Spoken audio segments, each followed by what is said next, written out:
જી નમસ્કાર, હું TR Jadav TR એજ્યુકેશનમાં ફરીથી એક નવા વિડીયોમાં તમારું સ્વાગત છે. મિત્રો, આ વિડીયોમાં વાત કરીશું રેલવે ભરતી બોર્ડ એટલે કે આરઆરબી દ્વારા ગ્રુપ ડીમાં ભરતી જાહેર થઈ છે, તો તે શોર્ટ નોટિફિકેશન જાહેર થયું છે, તો તેના વિશે આ વિડીયોમાં ચર્ચા કરીશું. તો મિત્રો, આ વિડીયોમાં વાત કરીશું તો કે રેલવે ભરતી board RRB group D level 1 RRB NTPC ને અન્ય રેલવે પરીક્ષાઓનું આયોજન કરે છે. જે ઉમેદવારોને ભારતમાં પ્રતિષ્ઠિત સરકારી ક્ષેત્ર એટલે કે ભારતીય રેલવેમાં જોડાવાનું તેમનું સ્વપ્ન પૂર્ણ કરવાની સુવર્ણ તક આપે છે. ને નવીનતમ જાહેરાત મુજબ આ વર્ષે લગભગ 32,438 લેવલ 1 ખાલી જગ્યાઓ બહાર પડી છે, જેના માટે આ વિડીયોમાં આપણે જાણીશું, જેમાં પરીક્ષાની તારીખો, પસંદગી પ્રક્રિયા, ફી, પરીક્ષા પેટર્ન, ખાલી જગ્યાઓ, પાત્રતા માપદંડ વગેરે. તો railway RRB group D level 1 ભરતી 2025 તો રેલવેના વિવિધ વિભાગોમાં pointman, assistant trackman, maintainer, assistant loco shed, assistant operation, assistant TL, AC વગેરેની આ જગ્યાઓ હાથ કરવામાં આવી છે.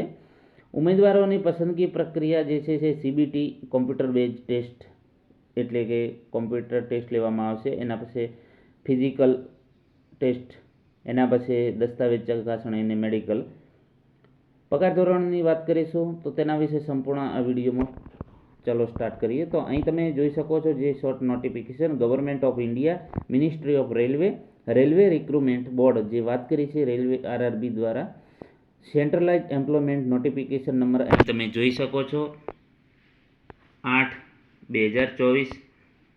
Recruitment for various post of level 1 of 7 CPC pay matrix level 1ની જે ડી ગ્રુપની છે, જેમાં application are invite from eligible candidate of various post in level 1, જેમાં એડવર્ટાઇઝ નંબર આપેલો છે.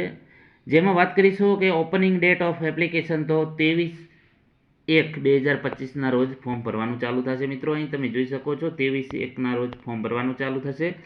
Closing date for submission of application 22/2/2025ના રોજ છેલ્લી ડેટ છે ફોર્મ ભરવાની. એના પછી વાત કરીશું નેમ ઓફ ધ પોસ્ટ તો વેરિયસ પોસ્ટ ઇન લેવલ 1 અલગ અલગ જગ્યાઓ છે જે 7મા પગાર પંચ પ્રમાણે છે. પગારની વાત કરીશું તો 18,000 છે બેઝિક પગાર. Post wise educational qualification and medical standard તો મિત્રો અહીં એની ડિટેલ આપેલી છે જે જાહેરાત છે એમાં, અને minimum 10 pass plus ITI education qualification માંગ્યું છે. એના પછી વાત કરીશું એજ તો 1/7/2025ના પ્રમાણે ગણવાની 18 થી 36 વર્ષ હોવી જોઈએ, 18 થી 36 વર્ષ.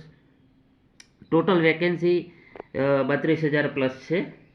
Railway zone wise detail distribution of vacancy તો જે રેલવે ઝોન છે અલગ અલગ તો એના પ્રમાણે વેકેન્સી ડિસ્ટ્રીબ્યુશન કરવામાં આવશે. Vacancies under CCAAR applicable to apprenticeship training in railway establishment only. હવે વાત કરીશું this include relaxation 3 year in age beyond the prescribed age limit and one limit measure due to the COVID-19. તો જે 3 વર્ષની ઉંમરની છૂટછાટ આપવામાં આવશે જે COVID-19ના લીધે. વાત કરીશું એજ લિમિટ તો જે ગણતરી થશે 1/7/2025ના જે ડિટેલ તમે નોટિફિકેશનમાં જે નોટિફિકેશન જાહેર થશે તેમાં સંપૂર્ણ ડિટેલ હશે. મિત્રો, સ્ટાન્ડર્ડ મેડિકલ ફિટનેસ તો એ પણ તેમાં આપેલો છે જે નોટિફિકેશન જાહેર થશે તેમાં સંપૂર્ણ ડિટેલ. રિઝર્વેશન SC/ST માટે પણ એ ડિટેલ આપેલી છે. Mode of examination computer base test CBT exam હશે.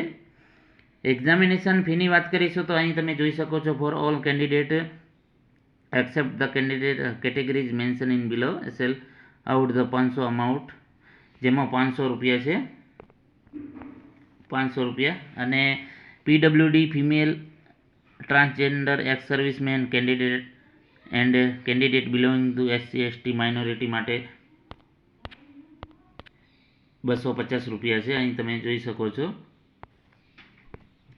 જે એમના માટે 250 રૂપિયા 250 ફી છે. EWS should not be country with OBC or EWS. એના પછી વાત કરીશું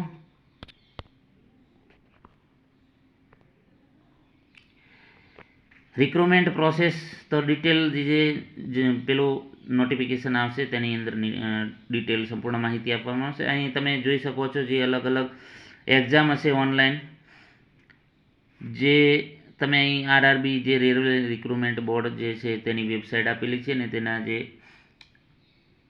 અલગ અલગ ઝોન આપેલા છે, અમદાવાદ છે, અજમેર છે, બેંગ્લોર છે. તો અહીં તમે જોઈ શકો છો અને એની જે વેબસાઇટો છે તેમાં વેબસાઇટ પર જઈને તમે સંપૂર્ણ માહિતી મેળવી શકો. બીજી જે ગાઈડલાઇન છે,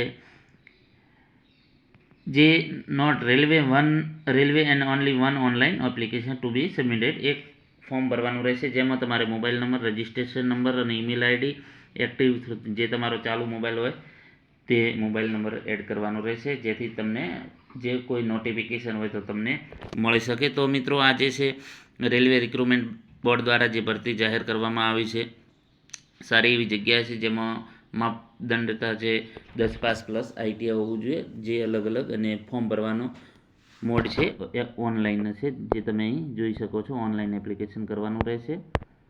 તો મિત્રો, આના વિશે સંપૂર્ણ માહિતી મેળવી અને હવે વાત કરીશું કે CBT 1 માટે શું કઈ રીતનું હશે સિલેબસ. તો વાત કરીશું જેમાં સામાન્ય વિજ્ઞાન, જેના 25 પ્રશ્નો હશે, 25 ગુણ હશે. ગણિત તો 25 પ્રશ્નો હશે, 25 ગુણના. સામાન્ય જાગૃતિ અને સામાન્ય રિઝનિંગ, અને જેમાં 30 માર્ક્સ હશે અને 30 ગુણનું હશે, 30 પ્રશ્નો. સામાન્ય જાગૃતિ અને વર્તમાન બાબતો, જેમાં 20 પ્રશ્નો હશે ને 20 માર્ક્સનો. ટોટલ 100 માર્ક્સનો પ્રશ્ન હશે, જેમાં 90 મિનિટ આપવામાં આવશે. તો મિત્રો, આ વિડીયોમાં સંપૂર્ણ આરઆરબી રેલવે દ્વારા જે ગ્રુપ ડીની ભરતીની જાહેરાત થઈ તેના વિશે સંપૂર્ણ માહિતી મેળવી. જો વિડીયો પસંદ આવે તો લાઇક કરજો, શેર કરજો અને મિત્રો ચેનલને સબસ્ક્રાઈબ કરવાનું ન ભૂલતા. Thank you for watching this video.